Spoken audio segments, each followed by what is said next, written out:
button, and when it actually starts to stream is exactly one Jeopardy song, as Joel just did that in the process. So we are here. We're going to talk about how bad we are at picking games because I we're even a little did off. the bum Bum, bum. exactly right when it was time to It was start. perfect. It was really perfect. So I am flying Ryan Gilchrist along with. Tampa Motor Mouth Joel Verone, unlike our Thursday night game picking regimen, which apparently both of us sort of missed that one just a Yeah, little bit. we'll get into that a little bit, but I guess picking against the Super Bowl favorites for this year, not the smartest thing we could have done to start the season. Again, we'll get into that game in full here in a little bit. But before we go too far today, let's start with the news of the day because there is some news. Let's see. Seahawks, Ken Walker, non-participant, likely not going to play this week. George Kittle officially questionable with a groin injury, but did not practice all week. So very V- sketchy there. Very brutal to toss out for the Rams. Promising rookie RB Kyron Williams, who left last night's game early in the first quarter, suffered a high ankle sprain that could sideline him up to 6 weeks, went per source. Yeah, surgery today on that ankle out. Now expected 6 to 8 weeks, so even a little bit worse than what you had just stated.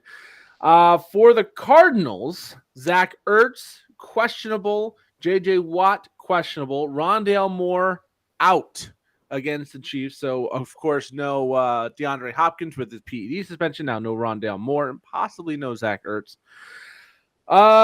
Chargers, no JC Jackson. It looks like doubtful. Donald Parham Jr. also doubtful. Miles Sanders with the hamstring, full participant for the third straight practice, should be good to go. That is a good thing. And of course, for those ever lovable G men, Sterling Shepard, who tore his Achilles week 15 last year, will be a week 1 starter and will play ahead of Kadarius Tony, in whom, of course, the staff has lost a little bit of trust as Tony looks set to open the season as New York's number 4 wideout after an entirely lackluster summer. As it looks like it's going to be a WRBC cluster up there with the G-men. Yeah, for your Bucks, Russell Gage and Chris Godwin, both wide receivers, both questionable for Sunday night football against the Cowboys. Godwin, full participant in practice Wednesday and Friday, and a full did not practice on Thursday, so fairly confusing. My advice is if you have him, you probably wait week 1 and bench him if you have anywhere near a better option. Michael Gallup officially out. Dak Prescott, full participant, so should be good to go. J.K. Dobbins, officially questionable. I would wait a week on him as well, coming back from the ACL injury. Mike And, Thomas, questionable as well.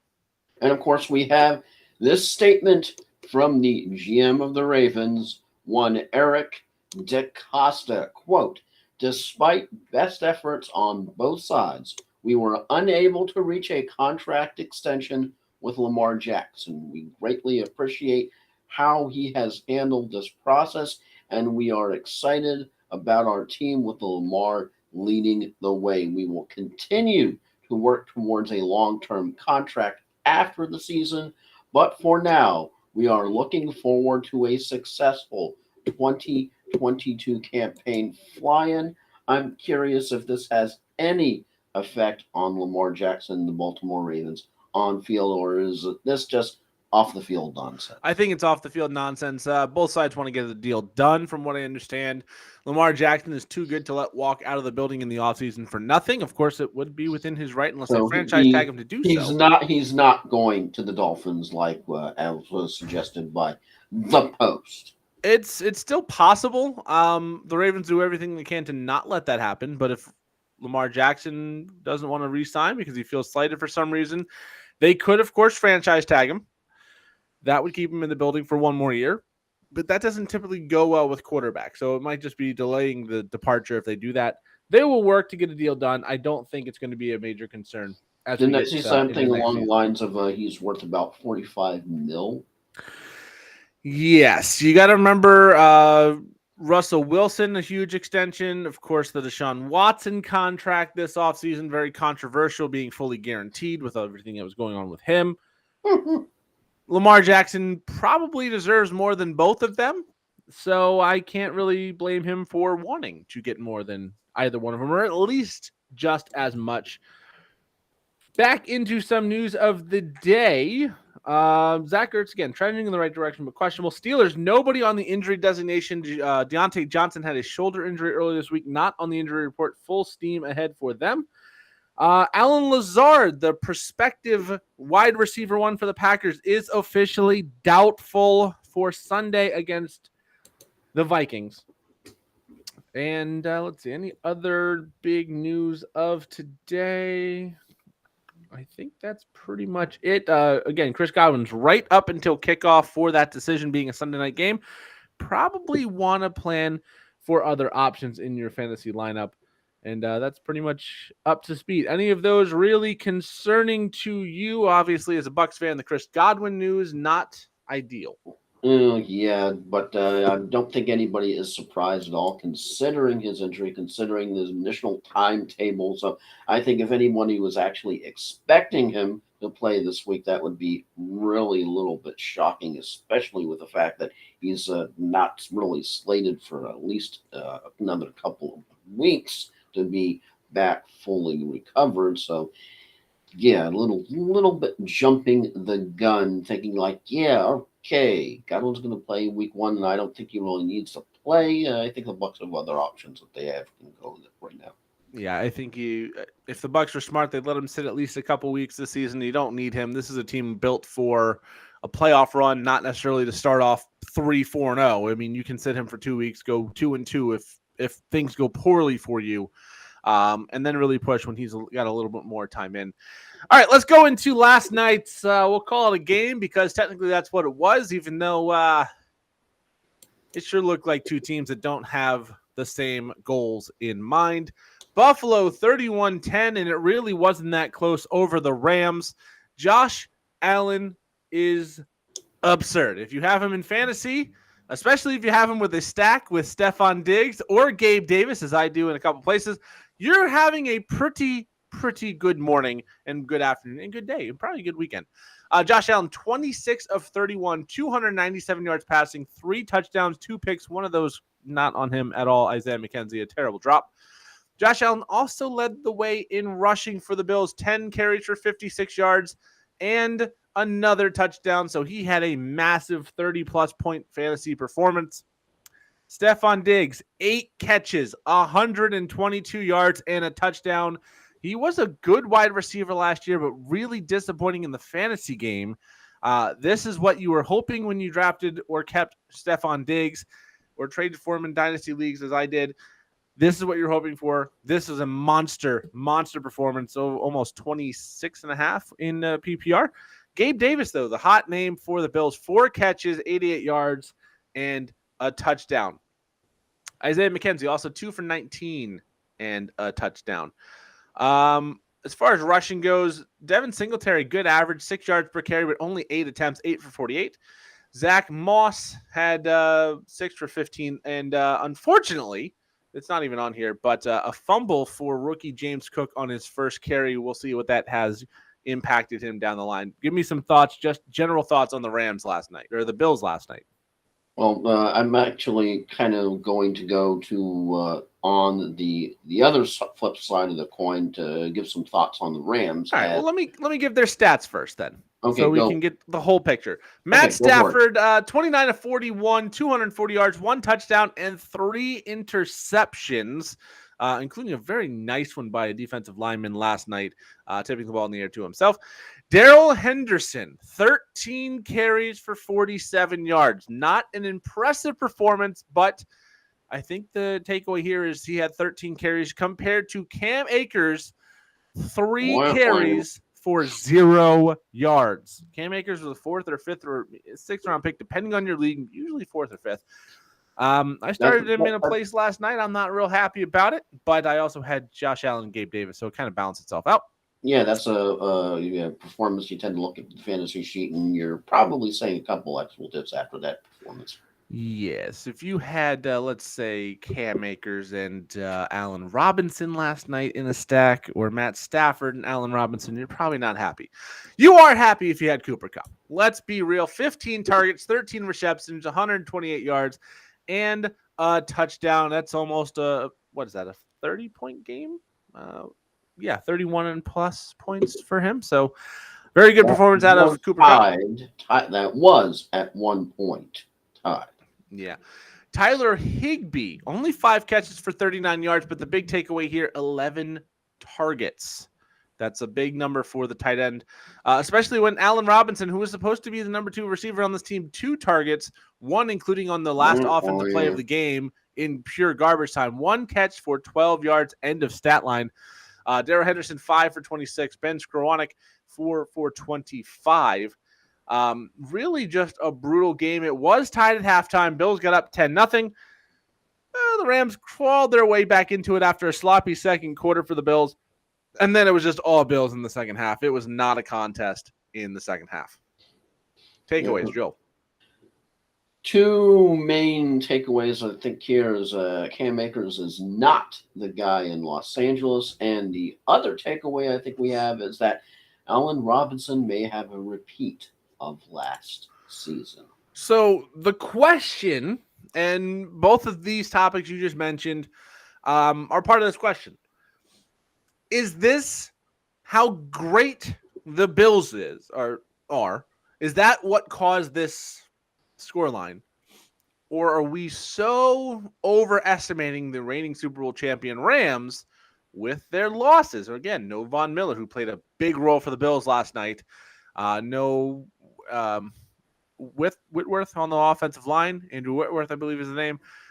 Retired after the Super Bowl last year. Cam Akers still coming back from that Achilles. No Odell Beckham Jr. A lot of key losses. So is it the Bills' greatness or disappointment on the Rams side that's cause for this final scoreline? I think the final scoreline is just one simple, basic thing if you can take off the overreaction Friday cap.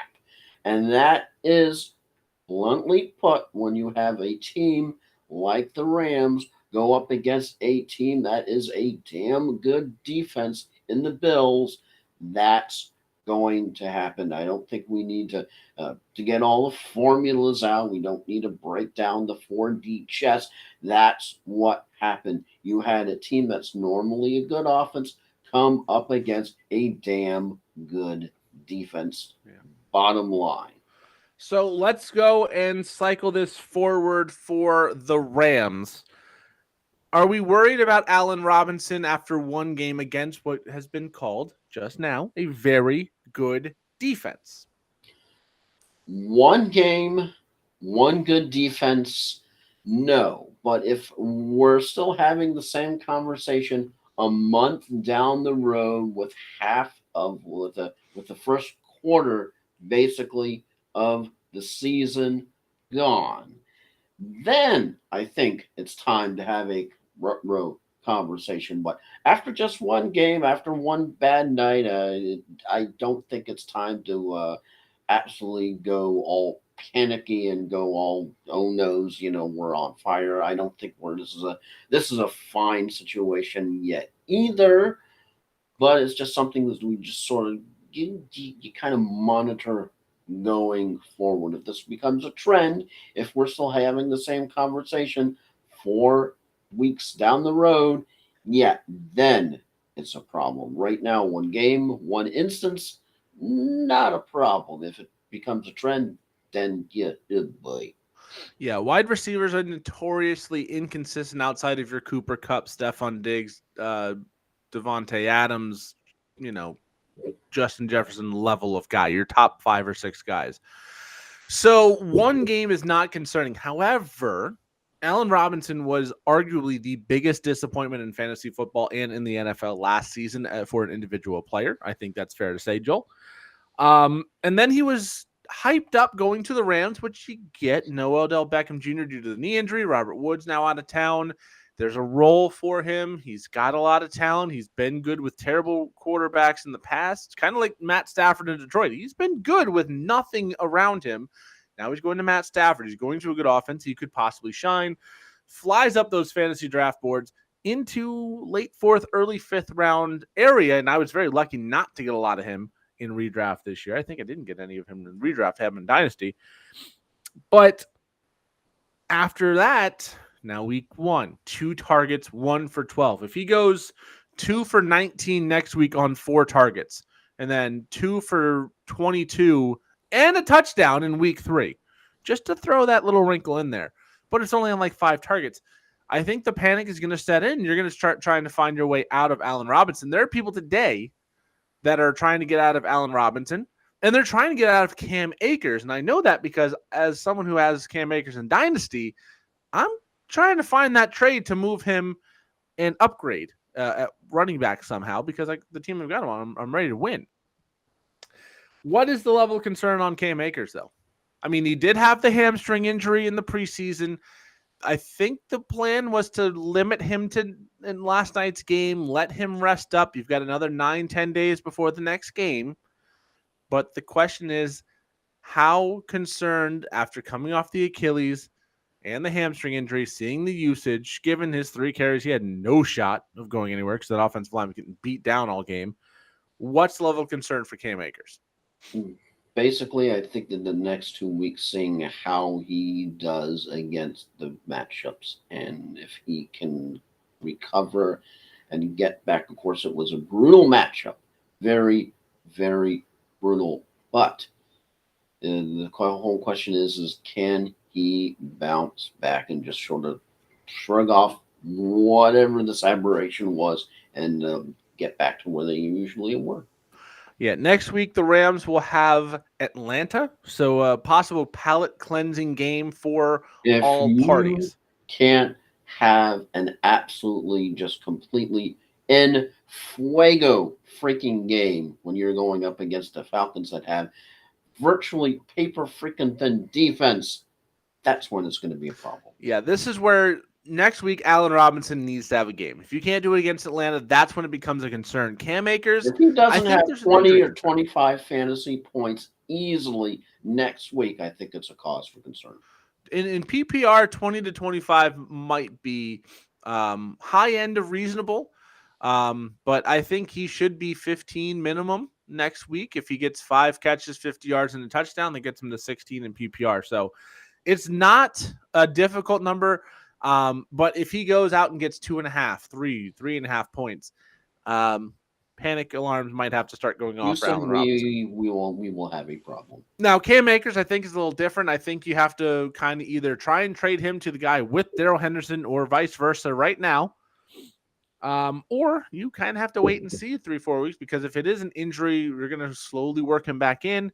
Week 4, week 5, all of a sudden Cam Akers is getting 60%, 70% of the carries, and you're going to be happy you had him at that point. But it's real tough if you have Cam Akers today, knowing when you draft him, knowing you probably had to start him, seeing the donut he put up on the board last night. That is very, very tough.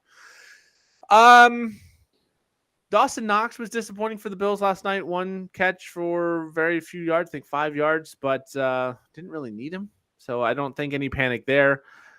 Stephon Diggs, Gabe Davis, Josh Allen. I think if you didn't get any shares of them in your fantasy leagues, especially if you play in the number that are behind me, if you don't have any shares of them, you're really going to regret that this year.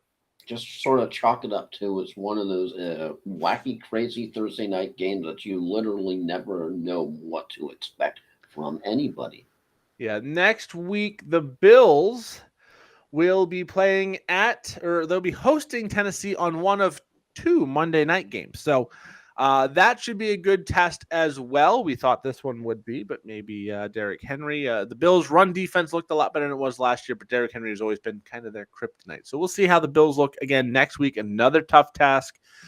The Bills opened the season with 3 tough games: the Rams, the Titans, and the Dolphins. They could have come out and fallen a little bit flat, but so far they look every bit as dominant as they were rumored to be in the preseason. So as a Dolphins fan, I don't love that. As someone who has a lot of Josh Allen, I was pretty happy with how that game went last night. It's always good on Thursday night to see 2 guys explode and go, oh, this game's over. I already got this fantasy week wrapped up, and it's only Thursday night because, it's always good when you have Stephon Diggs and Josh Allen go for what's the exact total on this one where I had the stack? 56.18 points. The other team is projected for 105. So it's a good feeling. That is a very good feeling. But concern for the Rams. I know you had them playoff team winning that division. No major concerns season long yet, right, for the Rams? Just a bad week. That's what like I said before. Yeah. Bad week, but if it becomes a bad month, then you start to have sort of some concern. But just every team is going to have one of them nights, and that was just one of them nights for the Rams. As I saw the thing where apparently you could they heard McVay apparently yelling at the team through the garage. So yeah. That's when you're going, so what's it like being a Ram tonight? Not fun. Yeah, Rams, Atlanta, and then Arizona in week 3. So that's the next few games. They should be able to right the ship next week. Good night's sleep, burn the tape, brush your teeth to get the taste out of your mouth, and move on, I think is the best advice for them. And Buffalo, don't get too high on your own supply. You beat the Super Bowl champs. Don't think that's made you Super Bowl champs because it hasn't. It's only week number 1. Speaking of week number 1, we've got 15 games to pick to try and fix that 0-1 mark that is above my head now. So let's start in the Bucs division with New Orleans at Atlanta. New Orleans, Jameis Winston looks like he's going to be back healthy. He was very good on the field, not so much for fantasy last year, but possible streaming option. Chris Olave, Michael Thomas, interesting wide receiver prospect. You might have to play one or either one of them. And, of course, Alvin Kamara, starting lineup. Don't think about it. For the Falcons, I think outside of Kyle Pitts, there's not a whole lot here. Drake London is questionable, so if you drafted the rookie, probably not your best bet to play him this week. Maybe Cordero Patterson. So who do you got in this one, Joel? Yeah, you end up having Marcus Mariota against Jameis Winston. Who would have thought? Hey, number 1 versus number 2 pick in their draft class.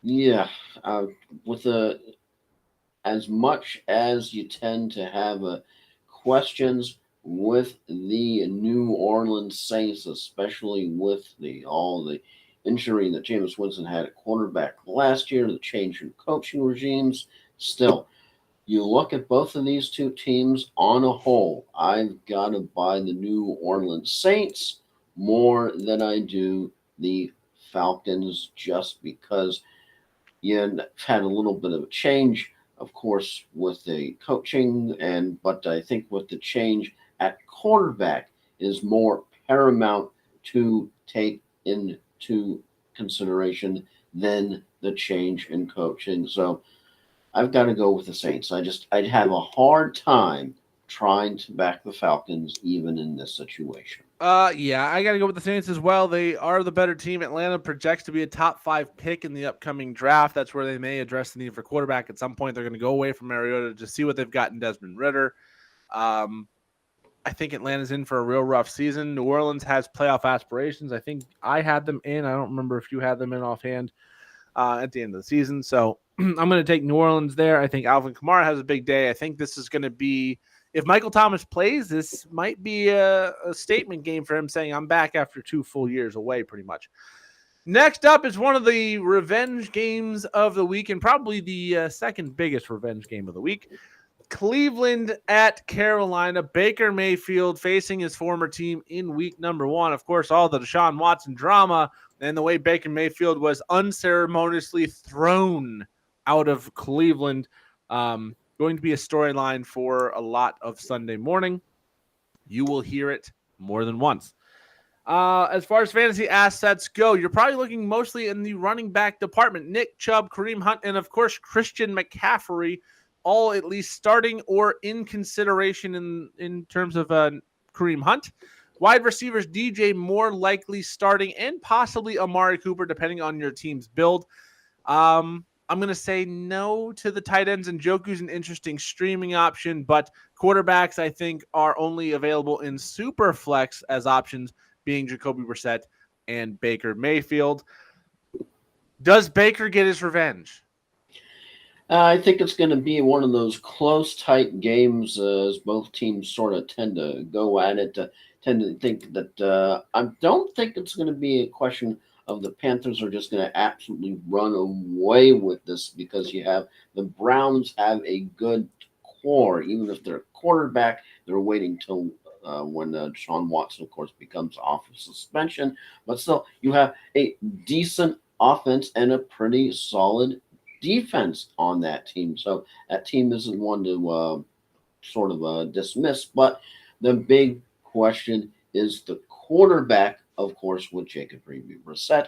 So I tend to think you're going to have a question of Baker Mayfield trying to learn a new system and a whole new offense, and you're going to have Jacob Brissett, who is trying to learn a whole new system and a whole new offense. And when you have both of those equations together, I think it's going to be a little bit of a messy experience. And I tend to think that the Panthers are going to come away with the win, but it's going to be a close game. One of those, say, 23-20 type affairs where the Panthers sort of escape with the win, but it's not going to be, a smackdown in the town by any stretch of the imagination. Yeah, Baker Mayfield is clearly the best quarterback in this matchup. If you don't believe me, I'm a Dolphins fan. I watched Jacoby Brissett be a huge part of that 7-game losing streak the Dolphins had last year. Remember, Tua was out with a hand injury for most of that losing streak. So Baker Mayfield was very good for Cleveland, and Baker Mayfield also seems like the kind of person that plays better when he's pissed off. I fully expect him to be pissed off on Sunday. I think he's going to want to exact revenge over the Cleveland Browns. I think he's going to want to go after the game, pound his chest, look in the camera and said, "You shouldn't have let me go," for the city of Cleveland and the Browns ownership. So I think Carolina wins. I think with Christian McCaffrey in the fold, it's actually going to be a little bit lopsided because he is a monster weapon. Remember, Carolina was 3-0 last year with Sam Darnold at quarterback because they had Christian McCaffrey. Christian McCaffrey gets hurt in game number 3. And they don't win so many games after that. So having Christian McCaffrey is a big benefit. They have him. I'm going to hit Carolina this week. Next up is a battle of 2 second-year quarterbacks, but one with a little bit more hype than the other. It's San Francisco at Chicago.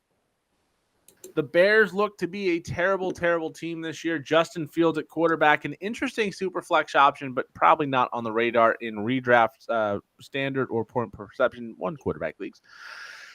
For the Bears, Dave Montgomery definitely going to have to be in contention for most lineups if he's on your team. Cole Kmet and Darnell Mooney are also options, but not necessarily top of the order for their positions. For San Francisco, Trey Lance is a very buzzy quarterback for this year to be like a Jalen Hurts type last year. Someone who going to come up, get some work on the ground, maybe not be the best passer, but viable. So he's probably in your lineup if you drafted him. You also have Deebo Samuel. Brandon Ayuk, if George Kittle doesn't go, is very interesting. George Kittle, if he plays, remember, with the groin injury, there's a chance of re-injury. So that's a little rough there. And Elijah Mitchell is part of a running back by committee backfield. He's going to be the one, but he should be an option in your lineups as well. San Francisco was in the NFC Championship game. Chicago was in the early first round draft pick, and they look to be getting worse this year. So any upset here in Chicago by Chicago? Here's a good stat to know, flying for San Francisco receiver Deebo Samuel has 11 career rushing touchdowns, including 8 in 2021 for most by any wide receiver since 1950. He lined up as running back on 58 plays in 2021, by far the most of any wide receiver. And you look at these two teams, I think it's crystal clear that you definitely have to go with San Francisco just because Chicago is an absolute dumpster fire of a franchise, and it's very, very hard to try to have any kind of confidence, I think, in the Bears moving forward, especially when you have 2 quarterbacks, if you think about it, 2 starting quarterbacks basically when they ended up locking up Jimmy Garoppolo with making him the most expensive backup in the NFL. So you now have not only, of course, Trey Lance, but of course, Jimmy G, which is good security for quarterbacks, especially when we've seen what's happened whenever you've had a brutal injury. The Saints' perfect example last year when Jameis Winston had his very unexpected end to the season. It was just absolutely brutal for the Saints for the rest of the way. And just going forward, it's hard backing the Bears at all. Got to go with the Niners. Yeah, the Niners are going to outclass the Bears this week. Deebo Samuel was a steal in some fantasy drafts. I got him in the third round more than once, which he was the wide receiver 2 last year, if everybody forgot. So a very good weapon there. No George Kittle. He's going to be heavily involved on the ground and through the air. So I think Deebo Samuel is going to just shape this game on offense. It's interesting to see what Trey Lance is going to be. I think what's going to be most interesting in this game is seeing how Justin Fields performs, because that is a bad team. The Bears are going to try and figure out if he is the guy this season, so they know what to do going forward. Unfortunately for Justin Fields, he might be going the way of Mitch Trubisky, where he's got potential, but he has nothing really good around him, and it could get real ugly real fast. So I'm going to take San Francisco as well, and we're starting to get into some of these more interesting games now. So Pittsburgh at Cincinnati. Of course, Pittsburgh going with Mitch Trubisky, the former Bears quarterback, to start week number 1.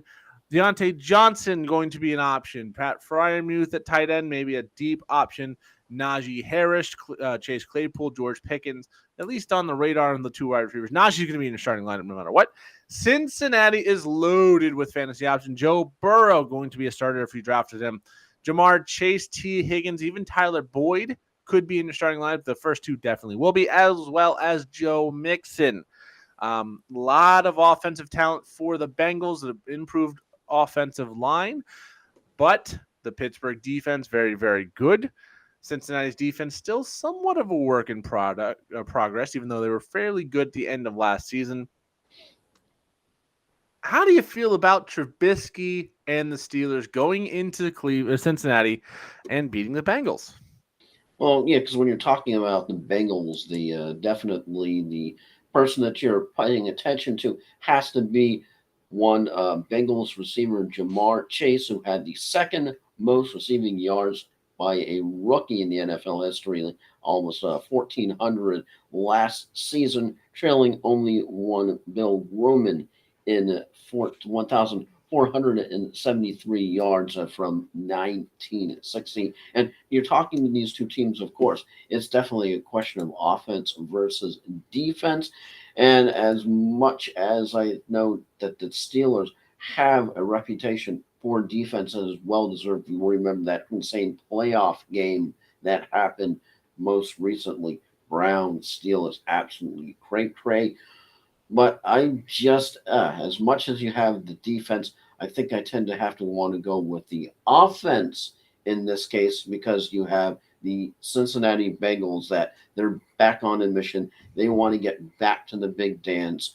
And just the Steelers, they've approached the rebuilding phase of the franchise. All of a sudden, Roethlisberger retired. You now have Mitchell Trubisky, formerly the Chicago Bears, of course, in at quarterback. Definite question.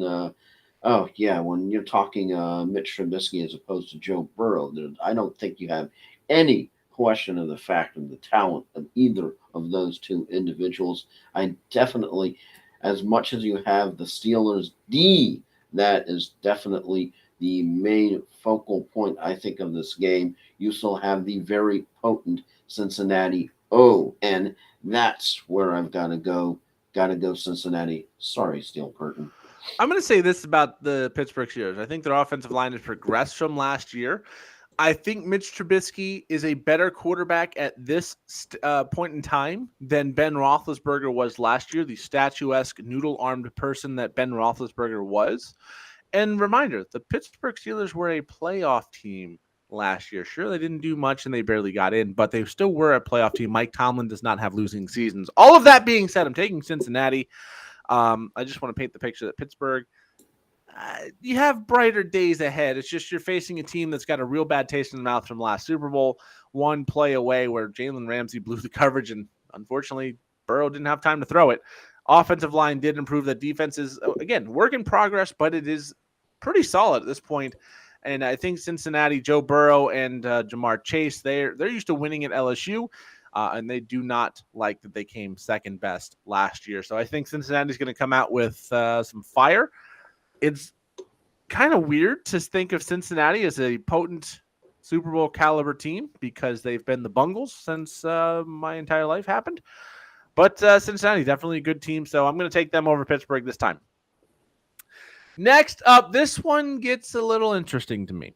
Philadelphia at Detroit. Philadelphia, of course, Jalen Hurts and Miles Sanders probably going to be starting for you. A.J. Brown, Devontae Smith as well. Dallas Goedert could be on the tight end starting roster for you as well. For Detroit, you're not going to worry about Jared Goff. He's just a guy.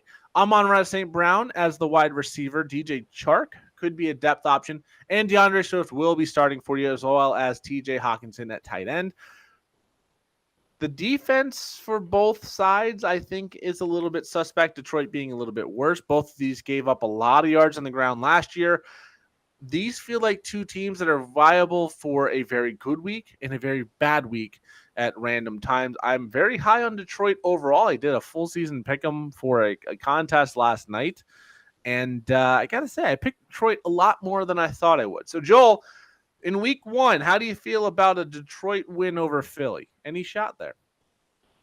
Well, week one, you tend to look back to Jalen Hurts, who completed 77% of his passes in last season's opener, 27-35, in a 32-6 win over Atlanta, the best completion percentage by an Eagles quarterback in at least 15 attempts in the opener. And you tend to think about offense, crazily enough, with these two teams. I don't think the word defense enters into the conversation with either one of these teams. And I just have to go with the better of the two quarterbacks, with Jalen Hurts seeming to give me more confidence over just the Detroit Lions, because I know Detroit. I know they've got Campbell. I know you've got DeAndre Swift. I know that they have the weapons out there, but still, got to look at the upside, and you've got to go with the more solid QB with one Jalen Hurts. So I know that he's had his time where he's when you're looking at him trying to figure out WTF is he doing, but yeah, out of both of these two quarterbacks, he's the most confident one there. I think that's the equation that wins the game. So I definitely have to go with Philadelphia. One of these quarterbacks has played in the Super Bowl. That's not Jalen Hurts. Jared Goff did get there with the Rams, given the Rams had a super team that year, and he didn't get him over the hump. Two great offensive lines. Detroit's arguably got one of the best offensive lines in the NFL. I think that defense is going to be better than people expect. And there's going to be upsets week one. There's going to be teams that just don't show up. We saw it with the Rams last night. They just didn't show up. I think Detroit has some kind of mentality this year that's going to keep them viable in some games, and they're going to snake bite some good teams. I think week one is an opportunity for them to do that. And I am going to grit my teeth and take Detroit. And see if Dan Campbell, this new mentality, this good offensive thing they've been putting together, comes to fruition. I'm going to take the Lions in an upset in week number one. All right. So first disagreement. I don't know if we're going to have another on this next game. Indianapolis at Houston. I had Indianapolis in the Super Bowl. Joel had them at least in the playoffs. Houston. Dameon Pierce, the hot name of the preseason. He was my all-in guy when we did our poker night a few weeks back. I did not get enough Dameon Pierce. Full disclosure. I wanted him everywhere. I got him maybe 40%. Part of that's because I hyped him up so much on here. Brandon Cooks, Dameon Pierce probably in your starting lineup. Pierce a little more iffy. Davis Mills probably not on the radar. Even Superflex maybe not. Yeah. For the Colts, Matt Ryan, a streaming option, going to be playing in Superflex, but one quarterback league. He's probably not a starter this week, although it is a very good matchup. Michael Pittman Jr. will be in a starting lineup, as well as that guy in the backfield for the Colts. I know we've talked a lot about Dameon Pierce and how great he is, but don't forget Jonathan Taylor was the number one running back last year. Yes, Derrick Henry got hurt and took a while for him to overtake Derrick Henry, even though he was out for about 4 weeks at the time when he finally did it. Jonathan Taylor, very, very good. Mo Ali Cox at tight end. Probably need a tight end premium or a deep, deep league for that to be an option. So I've got Indianapolis going to the Super Bowl, so I don't have an upset here. I'm going to just say I have Indianapolis, and we'll go into why here in a little bit. But Joel, any shot for Houston? Oh, yeah, everything with Houston is all behind their quarterback, David Mills, of course, who had 4 games with 300-plus passing yards last season, most among rookie quarterbacks. But, oh, yeah, it's just hard looking at Houston, trying to make a case for them, especially when you're looking at the other side of the ball and you're looking at such weapons as Jonathan Taylor. Yeah, it's just hard to make a case, especially when you look at some of those games that the Texans did last year and just how horrid of a team they were. So it's just hard backing Houston just literally at all, unless all of a sudden they show something that nobody expects, which I don't think anybody really does. So yeah, I can't find any confidence going with the Texans, and gotta go full Colts. Yeah, I think Houston's got a shot of being a 5 or 6 win team this season. I'm actually fairly high on Houston overall, but Indianapolis is, I think, one of the 2 or 3 teams in the AFC that you really think stand out with Buffalo, and I just think they're too good. There's too much talent on Indianapolis on both sides of the ball, even without some players this week with injury on the defensive side. I think they'll be fine. They'll take this one with relative ease over Houston. That's just one of those picks you're going, okay, Indianapolis against Houston. Yeah, okay, Indy. Yeah, if you're doing a confidence pool, that's got to be pretty close to the top of your list. I think my confidence pool, Denver over Seattle, was number 1, and that was number 2.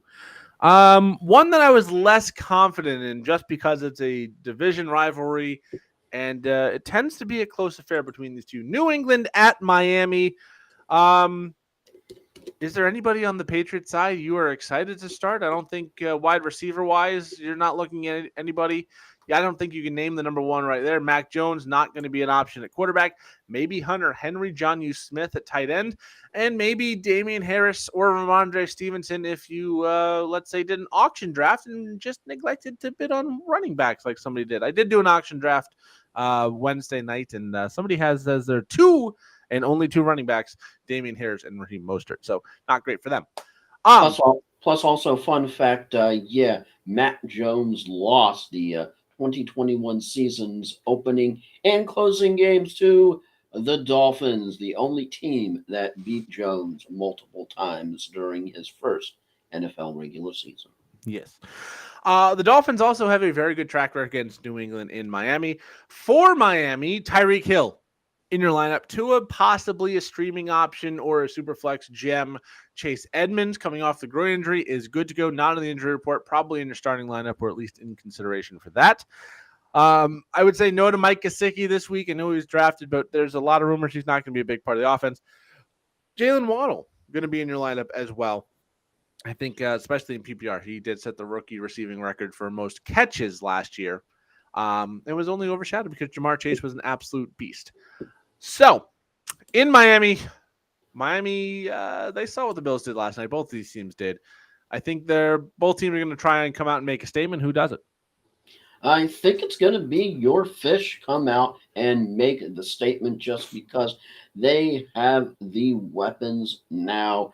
We're not really sure what the Pats have. Just the Patriots have slowly but surely been getting better. I think year after year, ever since they had all the players just decide to opt out that one year because of COVID, that just absolutely wrecked the team and left them in the former shambles of themselves. But I still think they haven't recovered from that. They're slowly but surely getting back to the Patriots of old and becoming more of a force in the NFL. But I still tend to think that I got to back the Dolphins on this one, especially with the recent additions to the Dolphins offense, the more potent weapons that they have. And I think this could be one of those very surprising games, like 31-10, that the Dolphins just absolutely go freaking nuts. And if you're out there backing the Patriots, you're kind of going, what happened, George? Yeah, the Patriots are due for some bad years after the dominance they had since 2000. I like your prediction of 31-10. I don't know if Miami gets to that point, but I do think this is going to be an offense that surprises some people. I know I hear a lot of people, oh, Tyreek Hill without Pat Mahomes. It's like, Tyreek Hill is just insanely fast and he can catch a 5-yard slant route and go to the house. In fact, if you look at last season, that's a lot of what he did. It wasn't just those downfield bombs. Yes, they may or may not be there, but of course, Tua and Tyreek played all of 4 plays in the preseason together, and one of them was a 51-yard reception, pretty much 60-yard pass in the air from Tua to Tyreek Hill. So I think that's going to be just fine. I'm going to take Miami as well. The defense, I think, is better than New England's, and honestly, the vibes around that New England offense are atrocious. So I don't think they're going to be a big threat. They're going to have to get their work in line, their act together. Let's quickly go over the next one because I don't think there's a lot to talk about here. Baltimore at the New York Jets.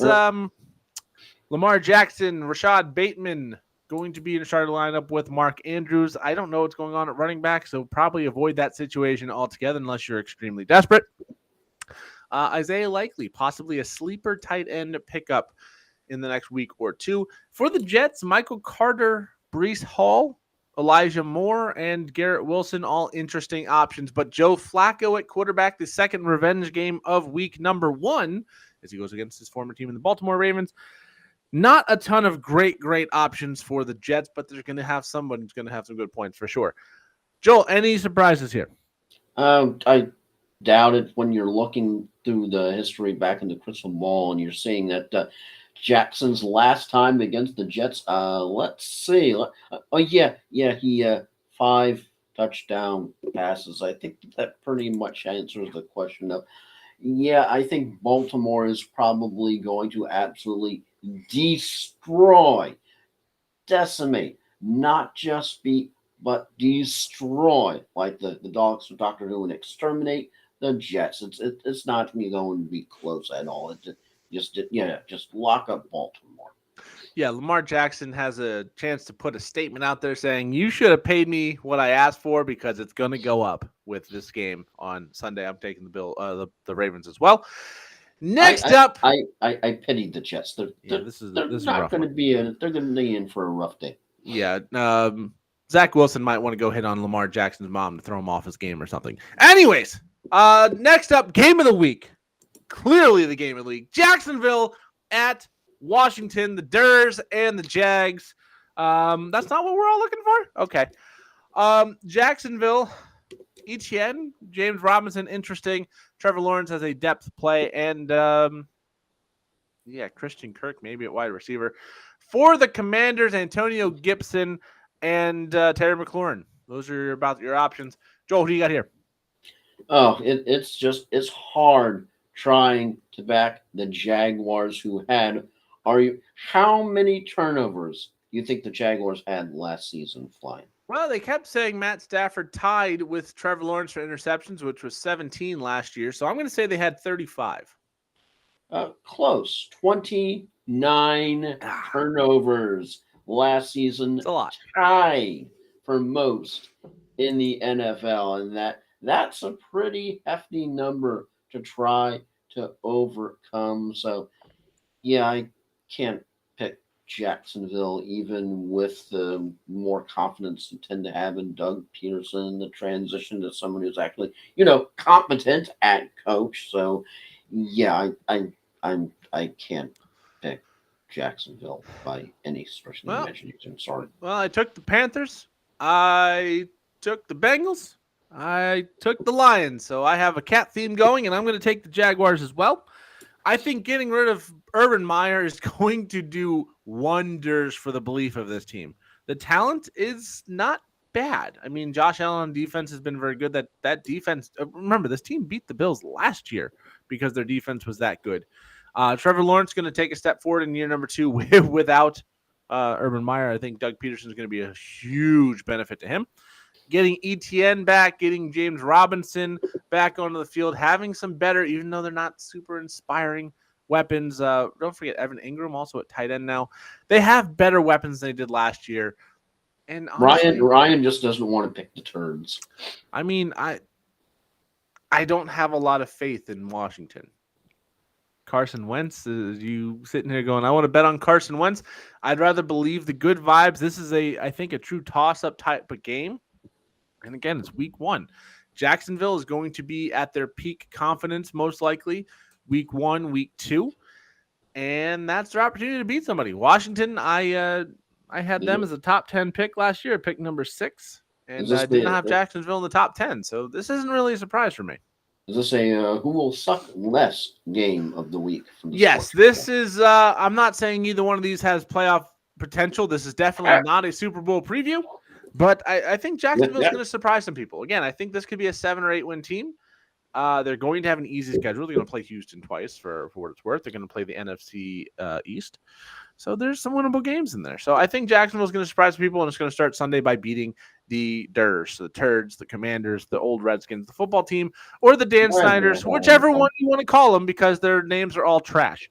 I still think Turds is better than anything they've come up with, so we might just keep calling them the Turds, but I'm going to call them the Durs for the Manders or the Commies. I don't know yet.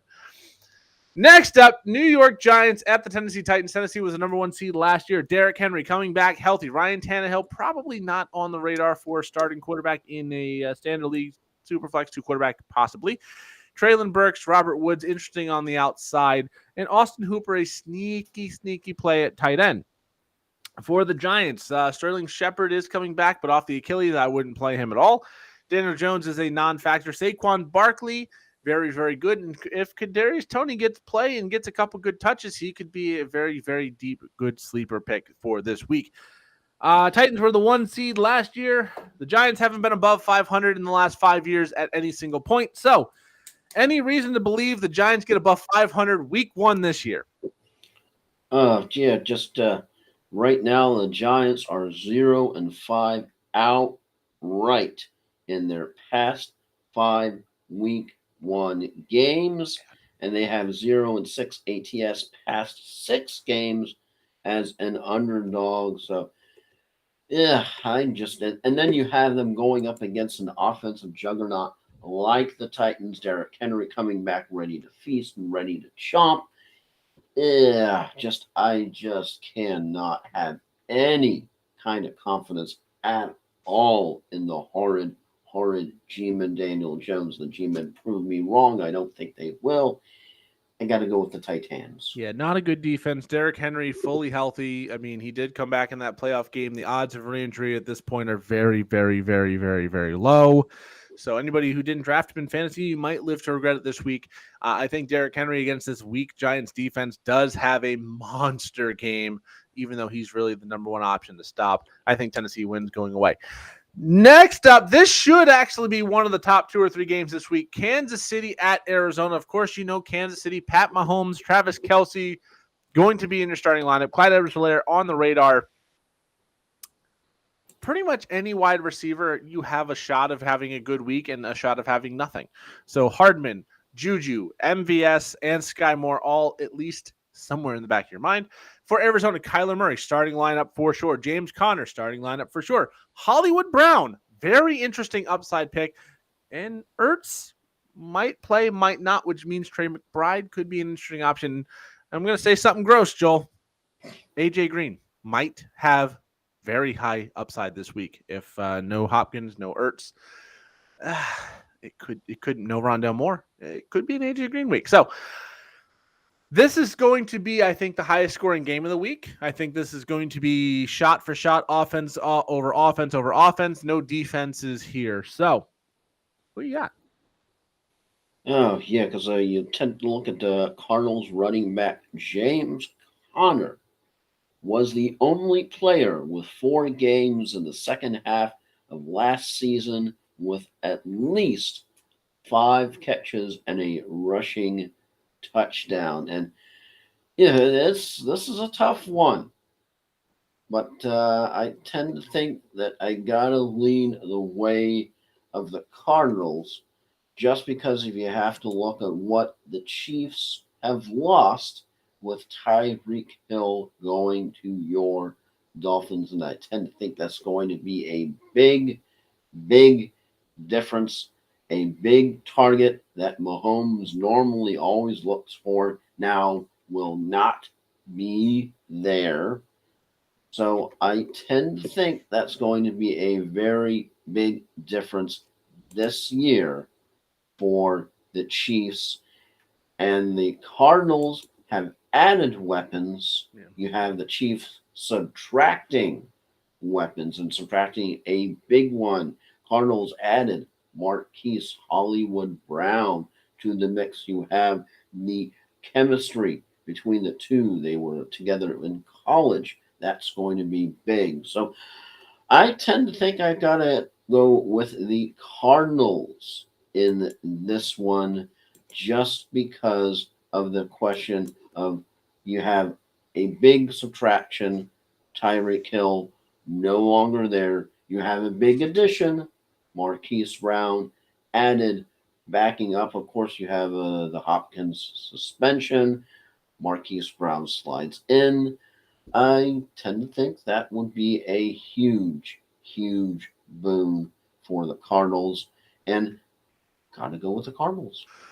Yeah, the Cardinals tend to start hot. I didn't think we'd agree on this game, but we do. I think the Tyreek Hill loss is going to be massive. I also think it's going to shift a lot of attention to Travis Kelce. So it's going to force Juju, MVS, Sky Moore, Mecole Hardman, some combination to beat them. Clyde Edwards-Helaire, if he can get it going, maybe that breaks this game wide open. But I think I'd rather have James Conner. I feel more comfortable at wide receiver with Hollywood Brown. I think Kyler and Pat Mahomes pretty much a wash without Tyreek Hill catching the ball for Mahomes. And frankly, if it comes down to the difference between Ertz and Kelce, I don't think it's a big enough factor. Again, defense, if I'm going to pick a defense, I think the Cardinals defense might actually be the better of the two. So I think Arizona's the better team. I've got them in the Super Bowl as well. So I'm going to say they come out and make a statement win week number 1.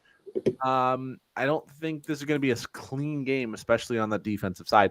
Next up, Las Vegas at the Los Angeles Chargers. This was the last game of last season, and it was a good one for the Raiders.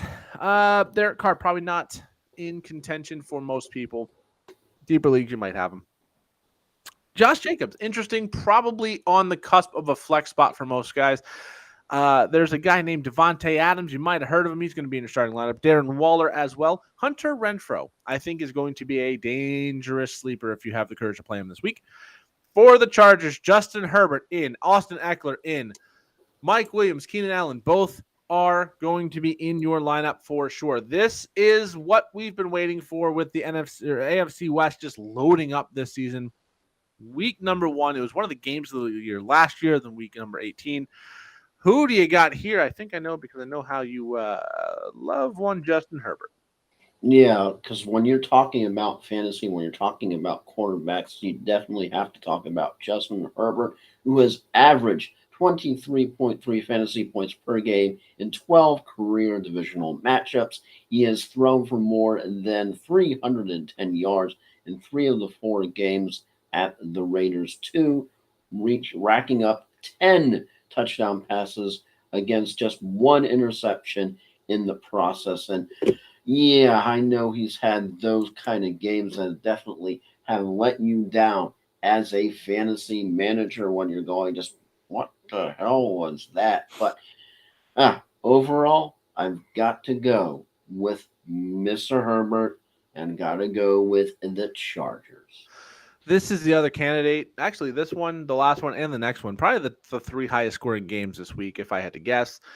Chargers are going to want revenge for getting knocked out by the Raiders in the last week of the season. I do think Herbert goes crazy. I think Devontae Adams goes crazy. I think Mike Williams. I honestly, if you have a fantasy option in this game, it's going to be a good one.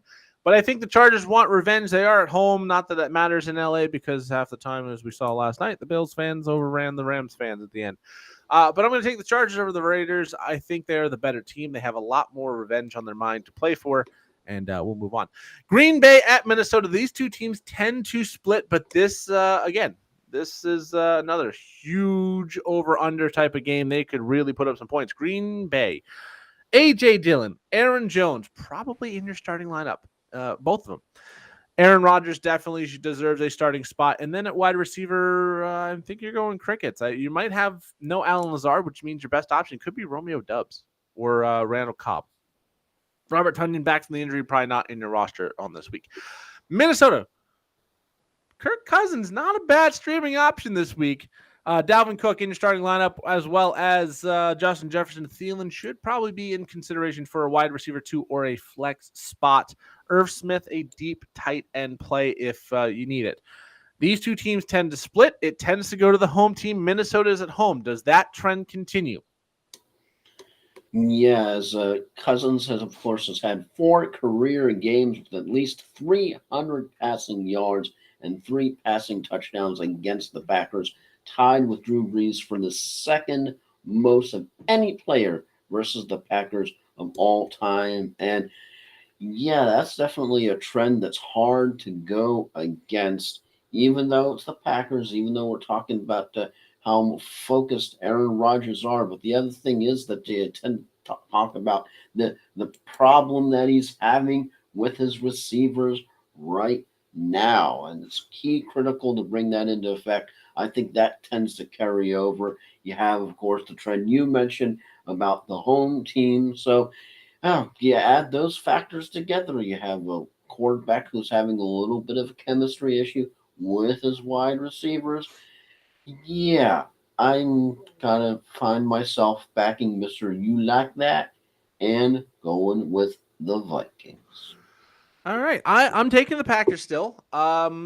I feel a lot better about this if they had Allen Lazard, but I think Romeo Doubs is going to surprise some people this week. I think Robert Tonyan might get viable, and they'll find a way. Don't forget, Randall Cobb for a number of years has been a safety blanket for Aaron Rodgers. He was there twice.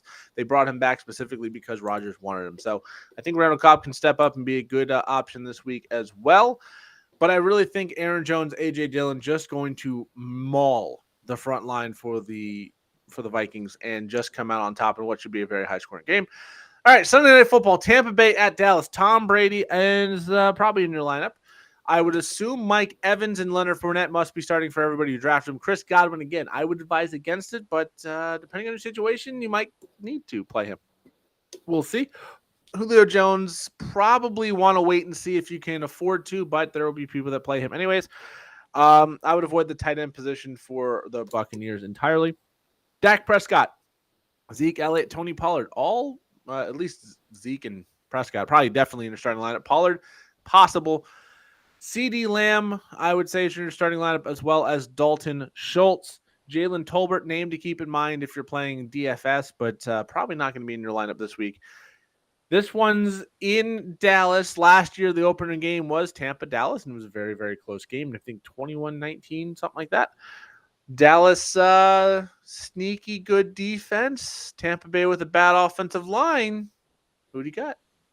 Says, Yeah, who do you got to the guy wearing the Bucs hat?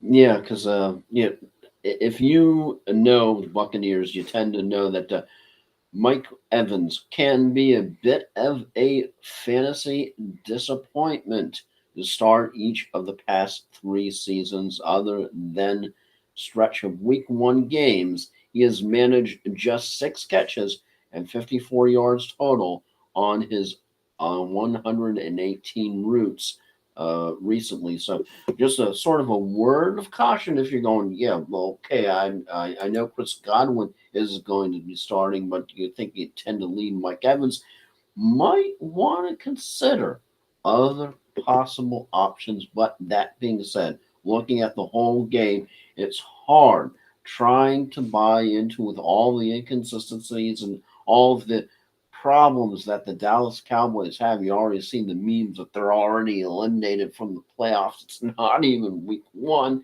That's just sort of a general sort of feeling that franchise gives out. And it's very hard, even given the fact that you had Tom Brady with the extended absence away from training camp, that all of a sudden he just took some time off because he had stuff. I'm not using the actual word that he uses as a word that began with S, but he had stuff Yeah. going on. So you had that. I don't think that's a reason to pick against the Bucks just because of that until it's something that manifests itself in an actual game. Now, if it carries over into a game, if chemistry, if things are not right, if all of a sudden we're talking about how did Dallas blow the Bucks out after week one, then it's something to talk about a concern. But I just cannot foresee that happening against Brady, against the Bucks, against how much weapons they have. Granted, even though I know that he doesn't have Gronk as an option this year because Gronk retired, but Bucks are stacked. They have enough weapons, even with Godwin on the sideline right now, even with the question of what's going to go on with Evans or not. It's hard picking the Dallas Cowboys against the Bucks. Granted, the Bucks took a step back. They got knocked out of the playoffs. They didn't get back to the Super Bowl last year. That was a bit rough, but I think they can handle the Cowboys on week one. Yeah, Dallas tends to shrink in the spotlight lately, it seems like. They tend to fall short against good teams in Tampa Bay, even with their offensive line worries with Ryan Jensen going out and some guys leaving in free agency.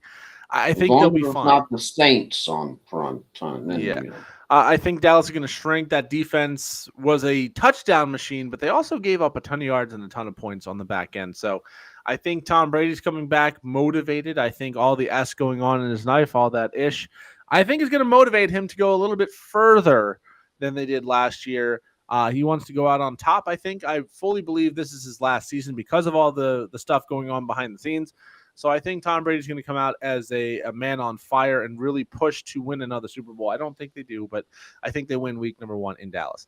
All right, now we go to Monday Night Football. The big revenge game of week number one is Russell Wilson going back to Seattle, the only one going back to the former home that they were in last year. Seattle, I don't think there's an option you're really excited about. You might have to play Rashad Penny. You might have to play DJ or DK Metcalf or Tyler Lockett, but you're not going to like it.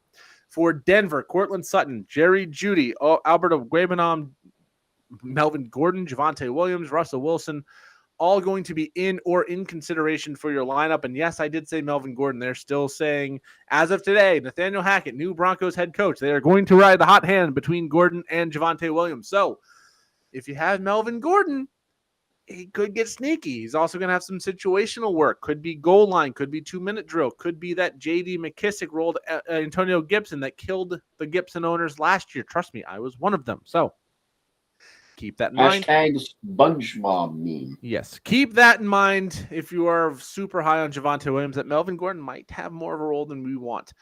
However, Seattle is bad. I have them as the number one pick next year. So quickly, any reason to believe in Seattle?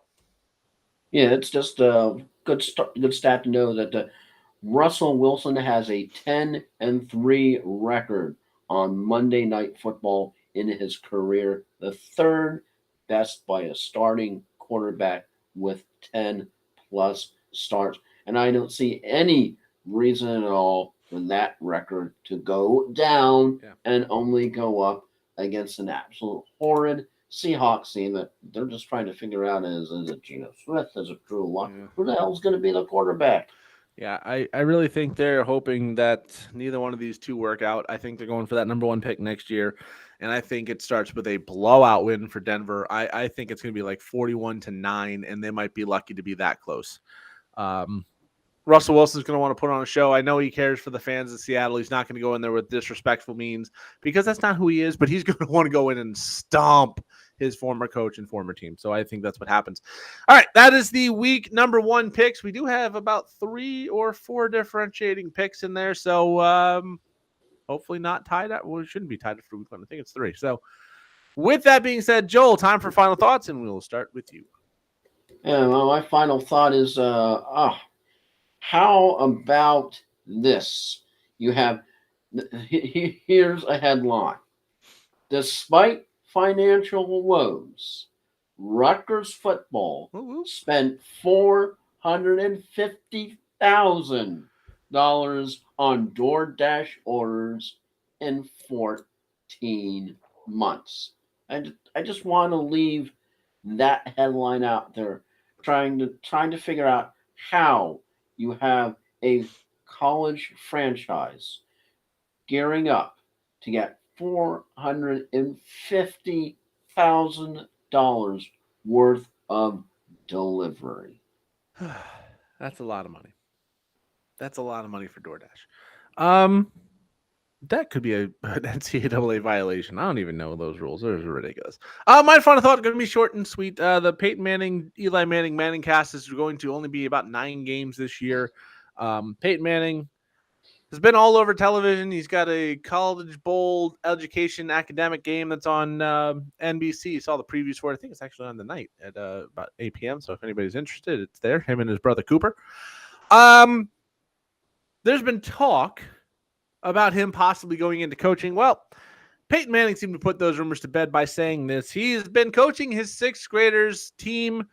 They lost a game over the weekend in overtime because he liked to run the ball in the red zone with 6th graders, and a lot of the 6th graders were questioning that mentality. So he second-guessed himself, and he does not think he would do well in the NFL level. So Peyton Manning, head coaching career over before it started. I frankly think he is too smart, football-minded to coach other people because he's going to expect people to see things the way he did, and he was truly one of a kind. So probably for the best, but he is losing 6th grade football games as of now and hosting nationally syndicated television shows, putting college academic people against each other.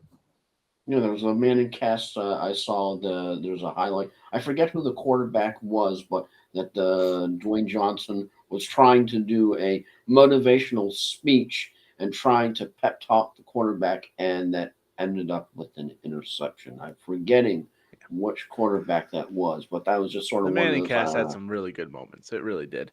If you haven't checked out the Manning cast, you should probably do that one of these weeks. Flip over for a quarter, give it a try. It's a different way of hearing football. It's not the normal commentating. It's them going back and forth, talking about more details. The broadcast team on ESPN, Monday Night Football, they're going to talk about the high level, just here's what happened on the play. Here's what we saw. They're going to break it down a little bit further. So never seen it. Go ahead and take a look. At least give it a quarter or so. And if you don't like it, go back to the traditional football commentating. It's trash anyway, so enjoy your trash. Anyways, yes. You have to take a shot at the commentators. They're bad. Do want to give a special shout out to the NFL. The refs week 1 seem like so far so good. No major issues in the Rams-Bills game, which is good because usually officiating is a talking point after the first game. that's what you talk about more than the game, about what calls they missed, what calls they messed up. Yeah. Why didn't they make this call? And it's kind of refreshing when you're actually talking about the game. Yeah, they're just talking about the greatness of Josh Allen. So anyways, week 1, Sunday. You're not talking about why wasn't this call when this guy hit this guy and that guy, and this catch wasn't the catch that was the catch that.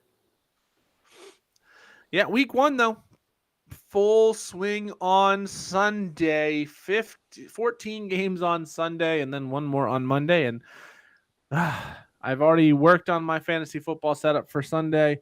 We'll see how much football we actually have to watch. The NFL radio is primed and it is ready for the audio day of just sort of taking in football all at once. Yeah. The best way to do it. And the best thing is this is the last year DirecTV has the exclusive right to Sunday Ticket. So next year, you might be able to get Sunday Ticket on Amazon Prime or YouTube or something. Well, yeah, who knows? If you've ever gone, well, let me check out DirecTV. You know, how much is it? You're going, how effing much?